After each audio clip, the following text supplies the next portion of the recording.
With a provocative title like Why Christianity Must Change or Die, I expected Spong's book to be a scathing, complaining polemic against what modern Christianity had become.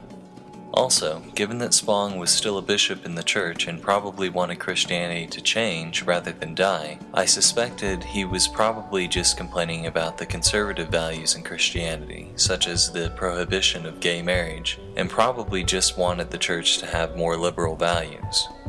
I found such a message common and uninteresting, and was skeptical about how much philosophical value the book would have. To my surprise, the book was neither a polemic nor a weak appeal to tolerance. It was nothing less than an attempt to rescue Christianity by reshaping its most fundamental philosophical assumptions from the ground up. Spong's radical proposal was that we needed to reform Christianity to exist without the theistic God. The man was a living paradox. He considered himself both a passionate non-theist and a committed Christian. Spong considered himself a believer in exile. He had been trapped in the paradoxical position of no longer believing that the theistic God could exist, yet still believing that there was something profound about the experience of Christ. He was at a crossroads. He could no longer believe in Christianity as it had been traditionally expressed, yet he wanted what he felt to be the essence of Christianity to survive. He had encountered many modern Christians who had found themselves in the same situation as he. Indeed, I too found this book compelling because I was not ready to give up on Christianity completely either. There was a reason I still went to church. It was because I was convinced that, even if the theistic God did not exist, there was something special about Christianity and the Christian experience. Spong compared our current exile as believers to the Babylonian exile experienced by the Hebrews, where their temple was destroyed and Judah was overtaken by Babylon. Before this time, it was believed that the only place that God resided was in the temple in Jerusalem, and the only place the laws of the Torah could be practiced was in Judah. They believed the city of Jerusalem was supernaturally protected by God. Yet, against all their confident predictions and proclamations, the city had been destroyed. What followed was the exile. The image of God they knew, the God who lived in their temple and protected their city, had been destroyed. This God either had to grow or die. And now, Spong contended, due to the relentless march of human knowledge and awareness, the God we once knew had died as well. And as seekers of truth, we had to embrace that death. Any God who can be killed ought to be killed. As a growing human society, we saw the death of this God coming, slowly but surely. Ironically, much of this march to execution had been carried out by the very people who admired and loved this idea of God. Believing they were discovering his laws and purpose for the universe, they began intensely investigating the natural world. Our view of the natural world, the view espoused by Christian scripture, began in 3 tiers. The earth was flat, and the earth was where we lived. Beneath the earth was hell. Above the earth was the sky, and above the sky was heaven, where our holy God lived and ruled over human life. This is the world where Jesus ascended to the sky to return to God after his death. This was the world where a light from heaven surrounded Saul. Yet these world images of Hebrew and Christian scripture began to falter as the arguments and evidence supporting the idea of a round earth slowly spread from ancient Greek culture to the rest of the world. They faltered further still when Copernicus and Galileo supported and promoted the idea that the earth was not the center of the universe. The picture expanded larger still when we discovered that we lived in an expansive, enormous universe, more than 93 billion light-years in diameter. The impact of these seemingly innocuous observations on the Christian understanding of Scripture is profound. It's one thing to imagine Jesus ascending into the sky above. It is quite another to imagine Jesus rocketing off into space in some odd direction. Where is Jesus going exactly in this new universe? Is he floating around in space? Is he zipping around faster than the speed of light? Is he trying to reach the edge of the universe, or will he stop off at a black hole? Or will he just fade back into another dimension since no one on Earth can see him anymore? If that's the case, was it all just a show? Where in the hell is Jesus going exactly when he goes up in a universe like this? What does ascending to heaven even mean in a universe like this? It doesn't make any sense. Unconsciously and insidiously, a part of our perception of the theistic God had been irrevocably destroyed.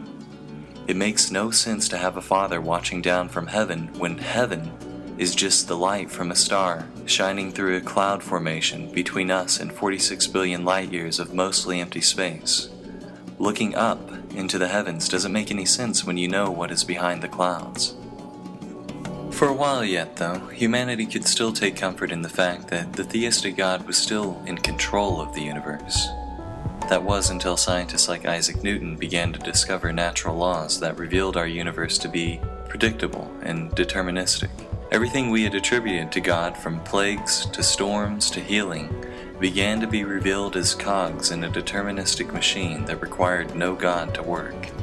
At least, though, we could count on the fact that God had created us to live in this deterministic world of laws that He surely created. Creation was one act we could count on. Surely we had been created in the image of God. Yet Charles Darwin opened our eyes to a reality where we had evolved, and were still evolving. Creations we did not appear to be. Rather, we appeared to be processes that rose from the clashing deterministic order and chaos of the universe. As we grasp for ways to resuscitate a dying God, we reach for quantum mechanics. Its new and tantalizing opposition to determinism seemed to create a hole through which the supernatural could re-invade our lives. Yet, the study of quantum mechanics has never borne such fruit. It has revealed nothing more than yet another strange and alienating realm with its own cold principles that had nothing to do with our warm and loving image of God. To anyone with the education to grasp our current understanding of the natural world, the God of theism had become unemployed. The tasks assigned to this God by traditional wisdom had slowly but surely been stripped from the divine side. This God no longer had any real work to do. Every job this God was supposed to do had been replaced by something else. And as we reflected on where this God came from and why we had believed in Him at all, in that reflection, we saw ourselves. The God of Thomas Aquinas looked and acted very much like Thomas Aquinas. So too did the God of Martin Luther, John Calvin, and Thomas Cranmer look and act like each of these theologians. As we reflected, we began to see, according to Spong, how we had created God in our own image. The attributes we have claimed for God are nothing but human qualities expanded beyond human limits. Human life is mortal. God is immortal. Human life is finite. God is infinite. Human life is limited in power. God is omnipotent. Human life is limited in knowledge. God is omniscient. Human life is bound to a particular space. God is omnipresent. Human life is bound by natural laws. God is supernatural. Reading Spong, I could see how the creation process for these ideas was so obvious it was childish. All we had to do was look at ourselves and see what we were not, then imagine a being that was what we were not. We had imagined a perfect human being to be in charge of this world and this universe. This image was so narcissistic. We could not handle a world where something like a human was not in charge. We could not handle a universe that was not ruled by something like us. In worshiping this image of God, we worshipped ourselves. We worshipped the idea of something like a human controlling our destiny, just as we exercise control on the world around us. Spong had also revealed to me an ecclesiastical world that I never knew existed before. It was a world where priests and bishops who examined their faith realized its inadequacy, where pastors and nuns lived a life in secret where they doubted the very words they preached. How many church leaders in my life had secretly doubted the very existence of God? My eyes had suddenly been opened to the possibility. If I had discovered the problems with my faith through reflection and study, why wouldn't many clergy members? It made so much sense now, and it filled me with hope. What was most fascinating about Spong was that instead of abandoning Christianity to theism, he was trying to rescue Christianity from it.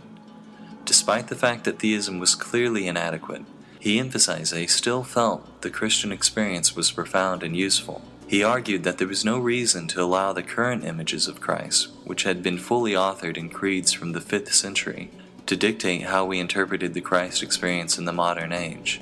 There was no reason to think that the people on these councils 1,500 years ago had any more authority to dictate what Christ meant to us than we did.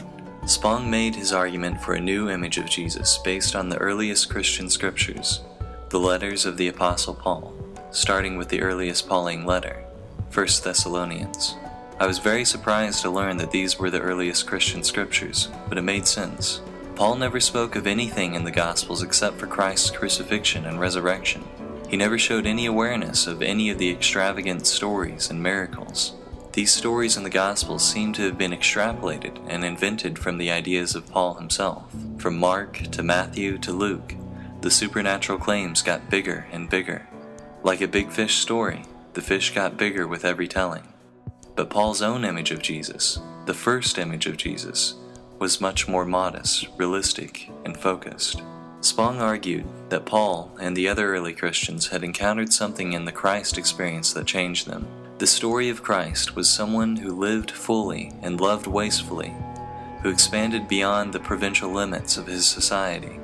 He broke barriers that, for their culture, had never been broken before. He accepted children, Gentiles, criminals, and tax collectors. Christ had expanded the boundaries of their compassion and fullness of life in a way that they had never experienced before. And this expansion of compassion and fullness was real, even if the language of theism early Christians used to explain it was not. And I could admire this about Spong's perspective on Jesus. After encountering people like Robert Ingersoll, the professor, and even Spong himself, I was no longer convinced that Jesus was the pinnacle of human existence. These people had revealed things to me I'd never learned from the words of Jesus. But in the context of his time, I could see how Jesus, or at least the idea of Jesus, was revolutionary. Because Jesus was an example of someone who not only stood against the ignorance of his time, but gave people something positive to reach for beyond it. Spong was helping me reevaluate my Christian experience and extract from it the things that were still important to me. One thing I still sought desperately to understand was prayer in a non-theistic world.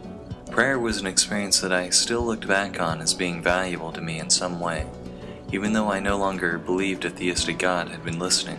I read through Spong's chapter on prayer in earnest, trying to learn how prayer could still be meaningful if there was no one there to pray to.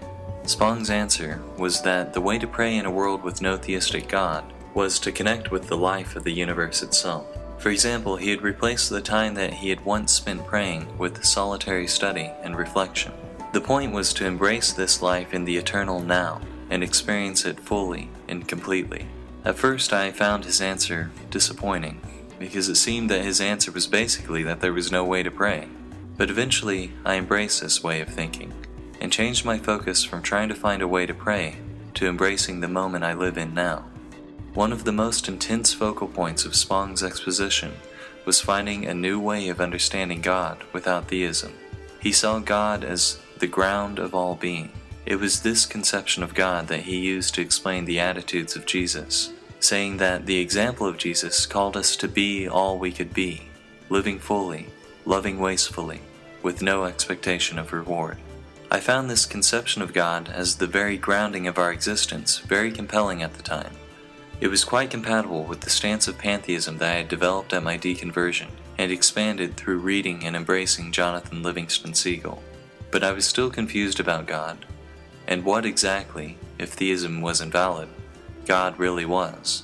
And with this driving curiosity as my impetus, I moved on to a book that was all about God, A History of God, by Karen Armstrong.